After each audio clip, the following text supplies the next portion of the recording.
Hey guys, got another quick review of something I got in today from the very nice people at Amazon.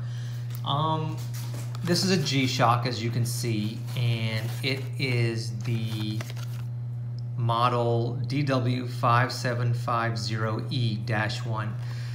There's, I don't know, thousands of models of G-Shocks, it seems like, and there's different colors and things. And the way I got interested in this particular one is because I was checking the Bape website and they did a special edition Japan only release of this watch that has a red face with white straps, but they want like $250 for that watch. And so I looked for that model number. I found that Casio makes a variety of different ones, and so I looked it up on Amazon, and I got this delivered with Prime shipping, brand new, for $64, which is much more in the price I'm looking to pay for a G-Shock. And let's open it up and see. I'm not the world's biggest G-Shock fan, but I think they certainly have their place, and I'm excited to have one. All right, now let's see, what is this? This is like a little booklet written in about 200 languages.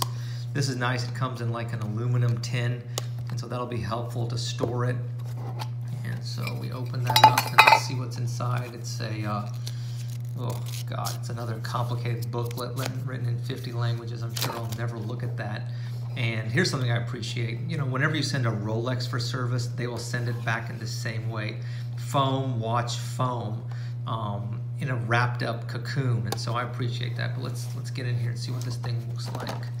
So, all right, and we got a little hang tag here. It just kind of says a little bit more about it. I guess this is the serial number of the watch, but this is it. And one big reason why I was attracted to this watch is because it seems like it's more of like a normal size G-Shock. Like I don't need to be Eminem every time I throw on my G-Shock. I mean, sometimes I just want like an under the radar watch, and this certainly fits the bill. I'll be honest, build quality is really solid. Metal back. I love the shape of the case. Perfectly honest, it gives me a little bit of that old school, maybe old school Hublot vibe, old school Audemars Piguet vibe. So I appreciate that. Let's try this. Let's take this piece of junk off and put this G-Shock on and see what that kind of feels like and looks like. All right, so let's get this on wrist. 1 second, I'll be right back. Let's throw this on. Oh, I like it. It's perfect. Like for someone like me that has a little bit of a smaller wrist that wants to be a little bit under the radar, that's like a good size for me. I'm gonna have to figure out how to set the time, but yeah, it fits me perfectly, and I really like it. I think this is a reissue of one of the OG G-Shocks, and I really can see that. I love the build quality. It's something that I feel good throwing on. It feels good on my wrist, and it looks right. I think that's important. G-Shocks are excellent. They certainly have a place in every collection, but sometimes you don't want like a big, gaudy, plasticky, rubbery watch on your wrist. You want something under the radar that looks legit, looks proper. You don't feel embarrassed wearing whenever you go into, I don't know, like a nice store or if you're hanging out with friends.